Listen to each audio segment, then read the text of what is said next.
cas de décès d'un des associés d'un cabinet d'avocats, la dévolution successorale peut trouver à s'appliquer. En effet, ce sont les ayants droit du défunt qui vont recevoir les parts ou les actions détenues jusqu'ici par l'associé défunt.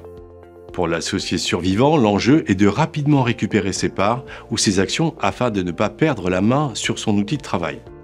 Pour les ayants droit du défunt, tout l'enjeu est que ce rachat soit réalisé rapidement. En effet, les titres ne sont pas liquides et les droits de succession sont à régler en principe dans les 6 mois. Un outil peut aider l'associé survivant comme les ayants droit du défunt, la garantie décès croisé entre associés.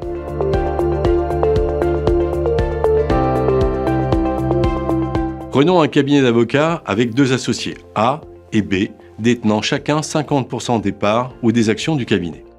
A souscrit une garantie décès sur la tête de B et A sera le bénéficiaire de cette assurance. Symétriquement, B souscrit une garantie décès sur la tête de A et B sera le bénéficiaire de cette assurance.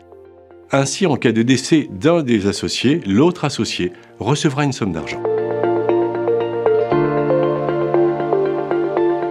Afin d'être certain que cette somme d'argent servira à racheter les parts ou actions de l'associé défunt et être sûr que la transaction aura lieu, il est nécessaire qu'un pacte d'associés soit conclu. D'abord avec une promesse de vente croisée. A va donc souscrire une promesse de cession des titres ou des parts au bénéfice de B qui pourra s'exécuter dans les mois qui suivent son décès. Et symétriquement encore, B en fera de même. B souscrira lui aussi une promesse de cession des titres ou des parts au bénéfice de A qui pourra s'exécuter dans les mois qui suivent son décès.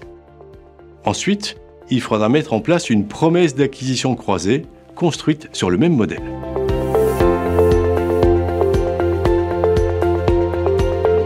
Chaque associé règle les primes en utilisant ses revenus, donc déjà fiscalisés. En contrepartie, le capital versé n'est pas fiscalisé.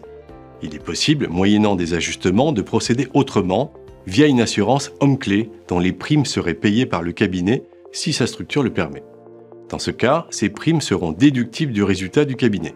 En revanche, le capital perçu sera taxable. Il faudra donc veiller à ajuster les cotisations afin que le capital net corresponde au montant nécessaire pour le rachat des parts ou des actions.